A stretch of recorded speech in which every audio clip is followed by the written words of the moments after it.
Tidak ada papan nama ketika aku memasuki desa itu. Tidak ada tanda selamat datang, hanya jalan sempit beratas tanah basah dan pepohonan tinggi yang menutup cahaya matahari. Seolah desa itu tidak ingin terlihat oleh dunia luar. Assalamualaikum warahmatullahi wabarakatuh. Kembali lagi di channel cerita malam, di mana suasana mulai sunyi. Di situ cerita akan dimulai. Oke, kita langsung masuk ke ceritanya. Halo, namaku Raka dan aku datang ke desa ini bukan karena undangan, melainkan karena pelarian. Mobil sewaan yang kupakai berhenti tepat di depan sebuah rumah tua bercat kusam. Di pagar kayunya tergantung kain putih lusuh yang diikat seperti penanda kematian. Angin membuat kain itu bergerak perlahan, berdecit seperti napas terakhir seseorang. Rumah itu memiliki seorang kerabat jauh yang bahkan tidak pernah kutemui sebelumnya. Di dalam suratnya ia hanya menulis satu kalimat, "Jika kau ingin tenang, tinggallah di sini, tapi jangan ikut campur urusan desa." Aku tidak tahu saat itu, bahkan keterangan di desa ini dibeli dengan tumbal. Sejak aku turun dari mobil, aku merasakan sesuatu yang ganjil. Tidak ada orang yang menyapaku, tidak ada anak-anak bermain, tidak ada suara ayam radio. Padahal rumah-rumah terlihat berpenghuni. Tirai bergerak, pintu terbuka sedikit, dan mata-mata mengintip dari balik celah. Seorang perempuan tua berdiri di depan warung kecil. Rambutnya memutih, wajahnya keriput dan matanya kosong. Saat aku melihat melintas, ia berbisik lirih, "Pendatang lagi." Aku berhenti. "Ibu bicara dengan saya?" Ia menatap perutku, bukan wajahku. "Yang terakhir datang," katanya pelan, "pergi sebelum bulan mati." Aku tidak mengerti maksudnya, dan aku tidak bertanya. Di malam pertama, di desa itu sunyi yang tidak wajar. Tidak ada suara serangga, tidak ada angin, bahkan suara daun jatuh pun tidak terdengar. Seolah seluruh desa menahan napas bersama. Aku terbangun pukul 2:17. Angka itu terpatri di jam dinding, menyala redup kehijauan. Aku terbangun bukan karena mimpi buruk, tapi karena bau darah, bau amis biasa, tapi bau besi yang menusuk hidung. Aku duduk di ranjang, jantung berdebar. Bau itu berasal dari luar kamar. Pelan-pelan aku membuka pintu. Lorong rumah gelap, hanya diterangi cahaya bulan dan dari jendela kecil. Dan di lantai kayu aku melihat jejak kaki. Jejak kaki perempuan kecil, ramping dan berlumur darah. Jejak itu mengarah ke pintu belakang rumah. Aku mengikutinya. Pintu belakang terbuka sedikit, berderit pelan saat kudorong di luar. Halaman rumah langsung berbatasan dengan hutan. Pepohonan berdiri rapat, seperti barisan orang yang menunggu sesuatu. Di tanah basah jejak kaki itu berhenti. Di sana tertancap sebuah pisau kecil dengan gagang kayu. Di bilahnya darah sudah mengering, dan tepat di samping pisau itu tergeletak sehelai kain putih, mirip kain yang tergantung di pagar depan rumahku. Dan tiba-tiba dadaku secak. Aku kembali masuk dan mengunci semua pintu. Malam ini aku tidak tidur lagi. Keesokan paginya aku mendengar kabar dari warung. Seorang gadis desa menghilang. Namanya Sari. Usianya 19 tahun, belum menikah. Perempuan tua di warung berbisik pada perempuan lainnya, tidak menyadari aku mendengarnya. "Sudah cukup umur," kata salah satunya. Masih perawan," sahut yang lain. "Desa kita akan aman 1 tahun lagi." Tanganku membeku. Aku bertanya pada suara gemetar, "Maksudnya apa aman?" Mereka terdiam.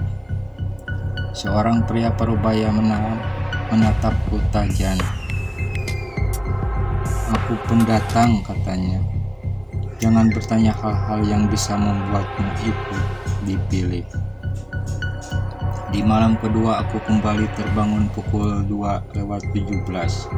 Kali ini bukan bau darah, melainkan suara tangisan. Tangisan perempuan muda bertahan seperti mulutnya disumpal. Suara itu berasal dari arah hutan belakang rumah. Aku menutup telinga, namun tangisan itu berubah menjadi bisikan.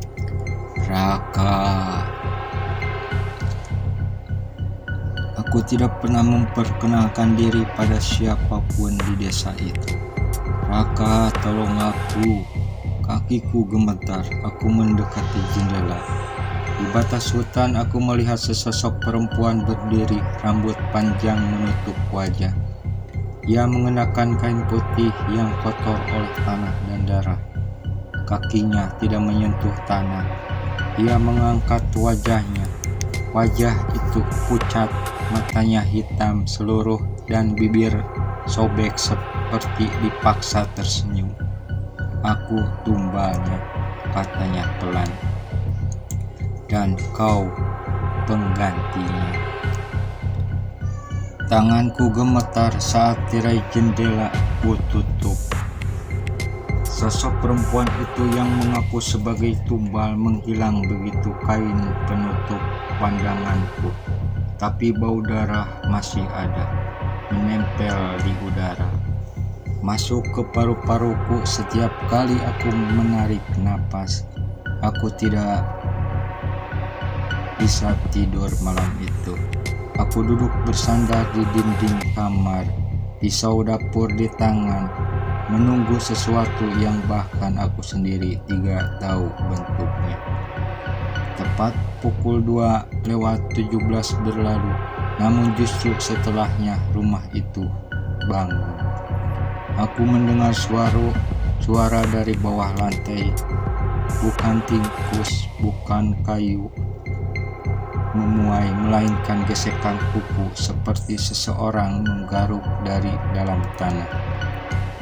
Tepat di bawah kamarku perlahan teratur seakan menghitung waktu.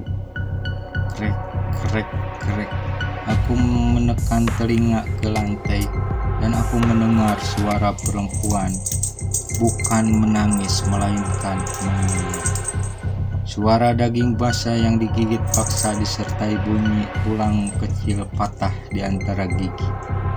Aku muntah di tempat. Keesokan pagi harinya desa ramai. Untuk pertama kalinya sejak aku datang, orang-orang berkumpul di balai desa. Wajah mereka datar, tidak ada kesedihan, tidak ada kepanikan, seolah kehilangan seorang gadis adalah bagian dari kalender tahunan. Aku melihat Ibu Sari. Ia duduk di sudut, matanya sembab, tapi bibirnya tersenyum tipis. Tangannya memegang selendang putih yang basah di bagian ujung. Aku mendekat. "Bu Sari." Ia memotongku. "Anakku bersih," katanya pelan, "darahnya diterima." Aku pun mundur. Seorang pria bertubuh besar kepala desa berdiri di tengah ruangan. "Malam ini," katanya lantang, "bulan mati sempurna. Gerbang dibuka, kita harus memastikan tidak lapar." Aku merasakan puluhan pasang mata menoleh ke arahku. Aku sadar saat itu, pandangan selalu jadi cadangan. Sore hari aku dikunjungi perempuan tua yang pertama kali menyapaku. Ia masih tanpa permisi. "Kalau mau hidup," katanya, dengarkan aku. Ia mengeluarkan sebuah benda dari kain hitam, paku panjang berkarat. Ujungnya bengkok, masih ada serpihan rambut manusia menempel. Ini paku kubur, katanya. Kalau kau dengar namaku dipanggil di malam nanti, tancapkan ini ke lidahmu sendiri. Aku menatapnya ngeri. Kalau tidak, tanyaku. Ia tersenyum memperlihatkan gusi hitam. Tapi aku diseret hidup-hidup, kulitmu dikupas pelan supaya jarimu membuka jalan. Malam turun, desa gelap total, tidak ada lampu, tidak ada lilin, tidak ada suara binatang. Pukul 2:17, tanah di belakang rumahku retak. Aku melihat dari jendela, tanah terbelah, memperlihatkan lubang hitam yang mengeluarkan bau busuk luar biasa, bau bangkai, darah lama, dan kotoran manusia. Dari belakang lubang tangan-tangan muncul, tangan perempuan, kulit robek, kuku tercabut, tulangnya terlihat. Tangan-tangan itu merangkak keluar, diikuti tubuh kurus yang sudah tidak utuh. Payudara terpotong, perut disayap, kemaluan disobek dan dijahit kasar dengan benang hitam. Mereka berdiri mengelilingiku dan diserempak mereka berbisik, "Perawan, perawan, perawan." Pintu rumah terbuka sendiri. Kakiku melangkah tanpa bisa kukendalikan. Aku dibawa ke tengah hutan. Di sana sebuah altar batu berdiri. Di atas terikat seorang gadis desa lain. Masih hidup, matanya melotot ketakutan. Mulutnya disumpal kain putih, perutnya masih rata. Perawan. Kepala desa mengangkat pisau ritual lebih mirip golok jagal. Darah pertama untuk penjaga, katanya. Pisau itu diturunkan. Aku mendengar suara yang tidak akan pernah hilang dari kepalaku. Jeritan saat selaput robek, tulang punggung patah, dan napas terakhir disedap darah. Darah disiramkan ke tanah. Tanah itu menjilatnya. Aku muntah dan jatuh. Dan saat aku mengangkat kepala, Sarip berdiri di depanku tanpa wajah, hanya lubang merah tempat mata dan lutut seharusnya berada. "Seorang giliranku selesai," katanya dari dalam kepalaku. "Dan kau sudah mencium bau darah." Dia menempelkan keningnya ke telingaku, ke keningku, dan merasakan sesuatu masuk ke dalam tubuhku. Dingin, basah, bergerak. "Mulai malam ini," bisikannya, "kau akan lapar seperti kami." Aku terbangun di lantai rumahku sendiri. Mulutku penuh darah, bukan karena gigitan, melainkan karena lidahku berlubang. Paku kubur itu sudah tertancap. Aku tidak ingat menusuknya, namun darah masih menetes pelan, membasahi dagu dan dada. Anehnya, rasa sakit tidak seperti luka biasa. Tidak ada perih dan ada nyeri. Yang ada hanya rasa haus. Haus yang membuat tenggorokanku berkontraksi sendiri. Haus yang membuatku perutku melilit seperti diremas dari dalam.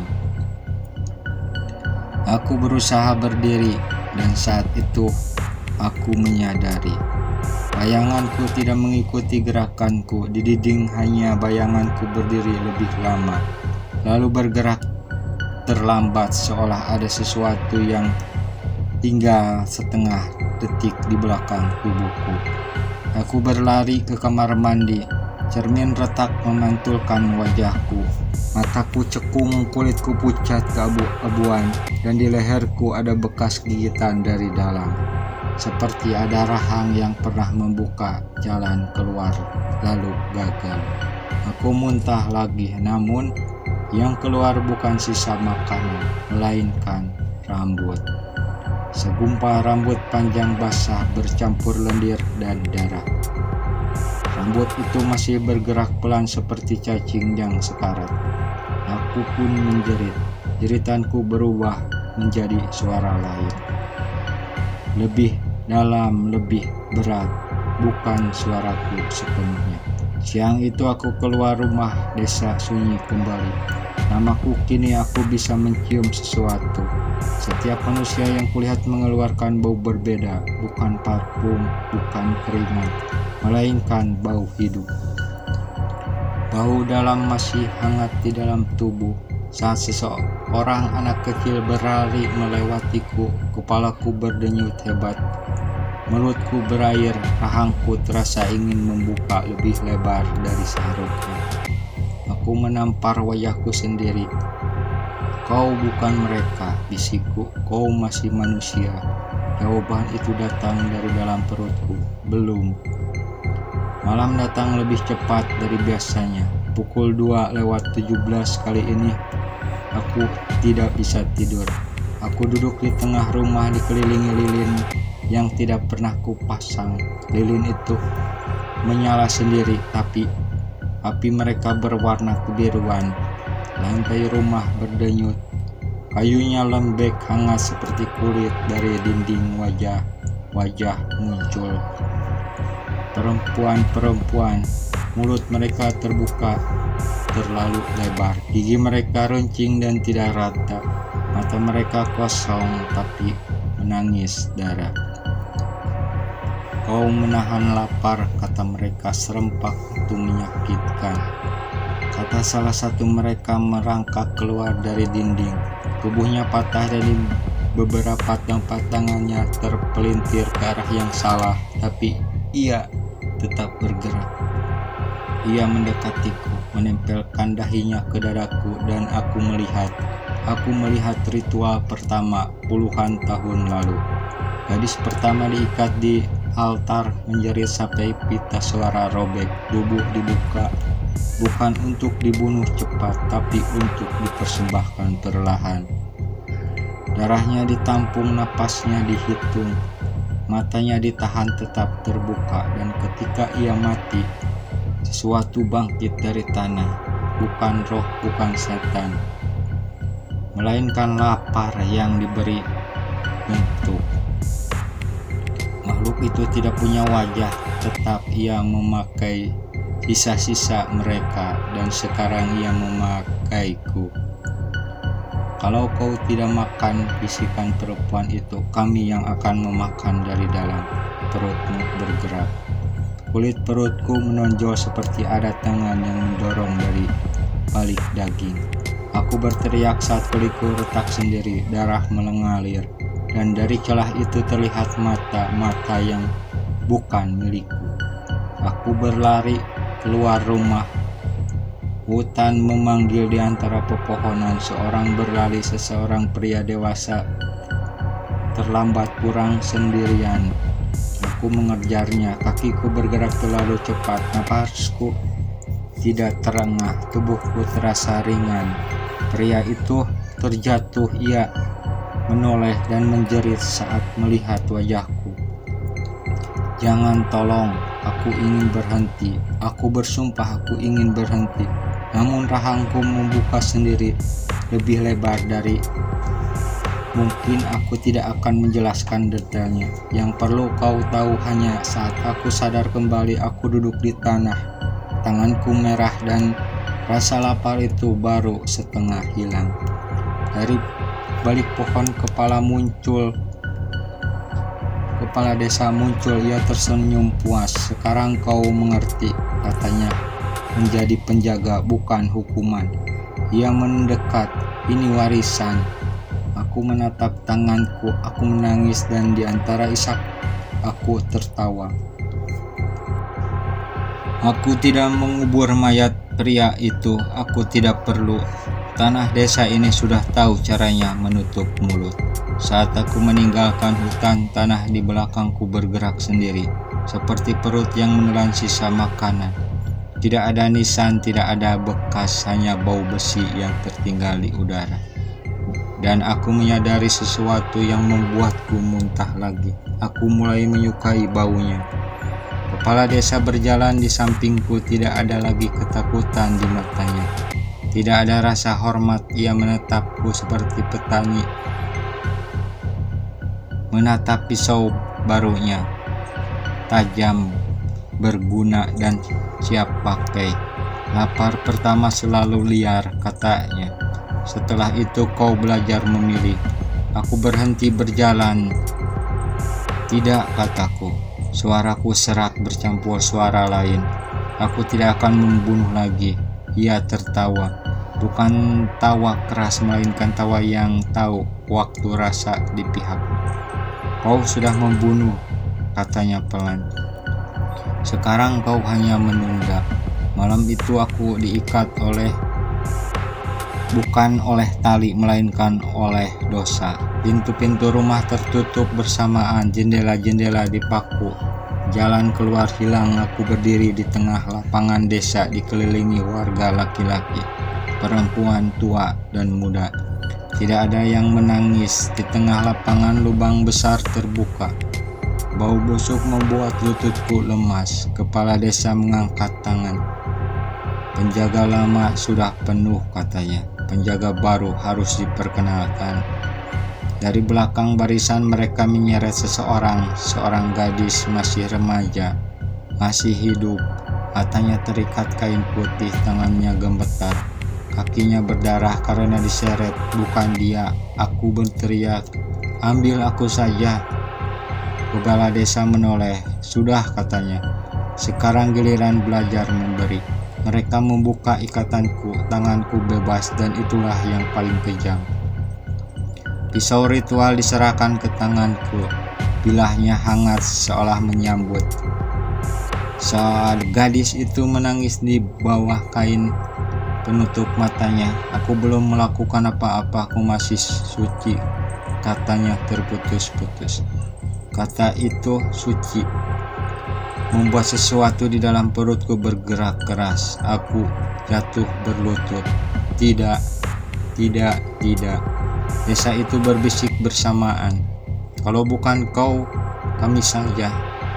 Aku mengangkat wajah dan aku melihat di balik warga desa ratusan bayangan berdiri. Perempuan-perempuan tanpa wajah, tubuh mereka terbuka, dijahit, digantung terbalik. Mata mereka tumbuh di tempat yang salah, mulut mereka berbisik tanah dan darah. Mereka adalah harga. Aku mengerti saat itu jika ada yang menolak, desa ini akan makan bersama-sama. Tanganku bergetar, bergerak bukan cepat, bukan penuh amarah, melainkan tenang. Dan itulah bagian yang menghancurkanku, karena tidak akan menceritakan detailnya, namun jeritan gadis itu berhenti terlalu cepat dan tanah bernapas puas. Setelahnya mereka bersujud. Kepala desa menempelkan dahinya ke kakiku. Penjaga, katanya, ajari kami kapan harus memberi lagi. Dan aku melihat tanganku. Kulitnya mulai retak permanen dari celah-celahnya. Aku melihat gerakan kecil seperti rahang yang sedang tumbuh. Aku tertawa, aku menangis, dan aku tahu aku tidak akan pernah lapar sendirian lagi. Malam ini aku tidak pulang ke rumah. Aku tinggal di bawah tanah, di ruangan yang dibangun dari tulang dan doa palsu. Dindingnya hidup, lantainya hangat, nama-nama tertulis di mana-mana. Nama gadis-gadis yang pernah menyelamatkan desa ini. Aku membaca satu nama yang membuat tubuhku gemetar. Sari, di bawahnya tertulis belum selesai. Dan saat itu aku mendengar suara dari dalam perutku tertawa. Desa itu tidak lagi menunggu bulan mati. Itulah perubahan pertama yang kusadari. Dulu ritual dilakukan setahun sekali, diam-diam, terjadwal, dengan doa dan aturan. Sekarang lapar datang lebih cepat. Dan lapar yang datang terlalu sering dan belajar meminta sendiri. Aku berdiri di ruangan bawah tanah, tempat tulang-tulang menjadi tiang dan tengkorak menjadi penyangga atap. Dindingnya bergerak pelan seirama dengan detak jantung yang bukan milikku. Di tengah ruangan lubang besar menganga, hitam, dalam dan besar.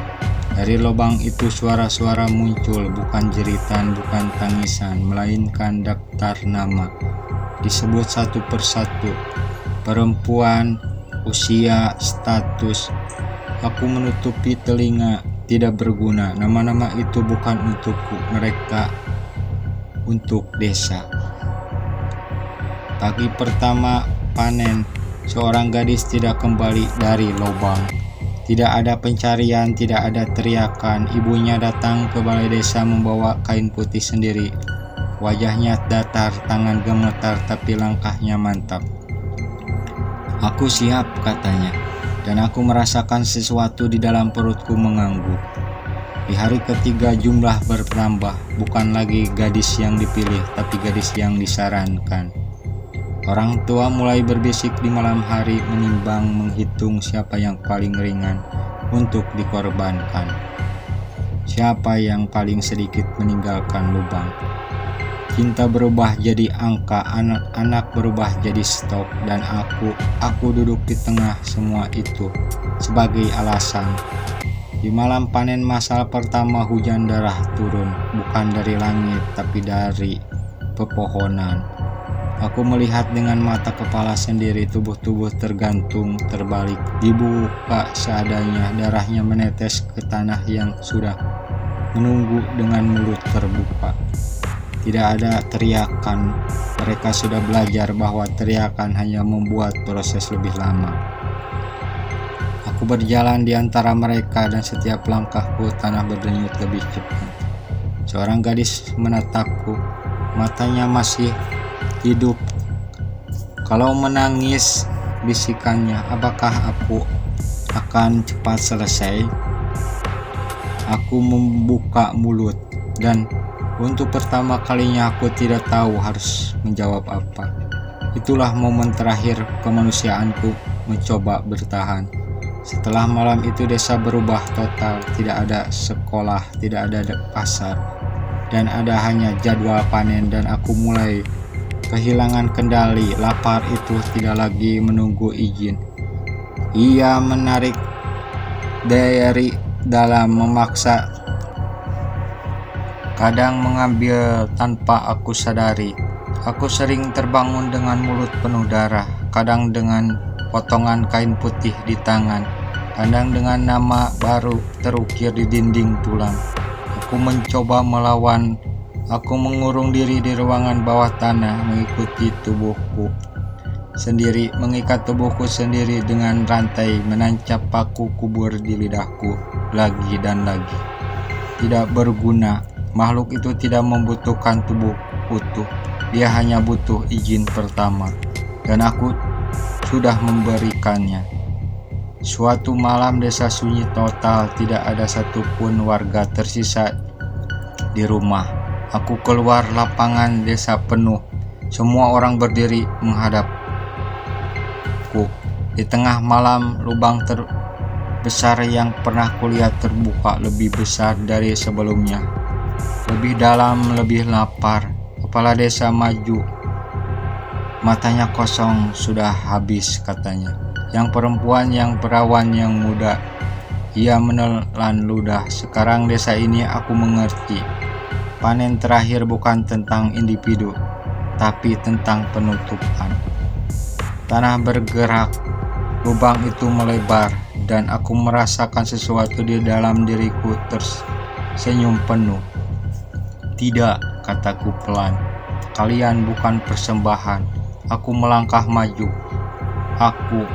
Kepala desa tersenyum lega, namun yang ia tidak tahu, aku tidak menawarkan diriku untuk menyelamatkan mereka. Aku menawarkan diriku untuk mengakhiri. Saat aku melompat ke dalam lubang itu, aku membawa seluruh desa bersamaku. Tanah menutup, suara-suara berhenti, dan untuk sesaat laparku itu terdiam. Di dalam lubang itu tidak ada dasar. Aku jatuh lama, bukan jatuh secara fisik, tapi jatuh sebagai sesuatu yang bernama manusia. Dagingku berkelupas lapis demi lapis, bukan oleh batu atau tanah, melainkan oleh ingatan setiap teriakan yang pernah kudengar, setiap wajah yang pernah kulihat, setiap nama yang pernah terukir di dinding tulang. Semua mencakar dari dalam. Aku ingin mati, dan itulah sesuatu hal yang tidak diizinkan. Aku mendarat di ruangan tanpa bentuk, tidak gelap, tidak terang. Dan di sana berdiri penjaga lama, aku lebih tepatnya sisa-sisanya. Mereka bergabung menjadi satu masa daging dan wajah, ratusan mulut terbuka, ribuan mata menatap dari sudut yang salah. Tubuh mereka bukan tubuh, melainkan jejak dari mereka yang pernah dipakai. Dan mereka berbicara tanpa suara. Kau salah paham. Aku mencoba berteriak, tapi mulutku sudah tidak ada. Tidak ada akhir, hanya pergantian. Tidak ada akhir, hanya pergantian. Dan aku merasakan diriku dibuka dari dalam. Tulangku dilelehkan, bukan dihancurkan. Dagingku direnggangkan agar cukup menampung sesuatu yang jauh lebih besar dari satu tubuh. Aku menjadi ruang, aku menjadi mulut, aku menjadi alasan. Desa di atas tanah menghilang, tidak ada reruntuhan, tidak ada mayat, hanya padang kosong. Dan di tengahnya berdiri sebuah rumah tua. Catnya mengelupas, pagarnya berkarat. Nomornya terpampang jelas, nomor 47. Tahun-tahun berlalu, orang-orang mulai lewat lagi. Jalan tanah diperbaiki, hutan ditebangi. Sebagian desa baru tumbuh di sekitarnya, dan rumah itu selalu kosong. Namun kadang di malam tertentu saat jam menunjukkan jam 2:17, lampu di dalam hanya menyala sendiri. Aku masih ada, bukan sebagai raka, bukan sebagai penjaga. Aku ada sebagai rasa, sebagai firasat buruk yang membuat orang berhenti melangkah, sebagai mimpi tentang darah yang tidak bisa dicuci, sebagai suara yang terdengar seperti namamu sendiri dipanggil pelan dari ruangan gelap. Aku tidak memilih lagi, aku hanya menunggu. Dan sekarang kau mendengar ini bukan karena kau mencari cerita horor, bukan karena kau tidak bisa tidur, tapi karena rumah itu sudah melihatmu. Jika malam nanti kau terbangun pukul 2:17 dan kau mencium bau besi di udara, jangan cari sumbernya. Jangan jawab jika namamu dipanggil, karena tidak semua tumbal diambil dari desa. Beberapa dari datang sendiri. Wassalamualaikum warahmatullahi wabarakatuh. Selesai.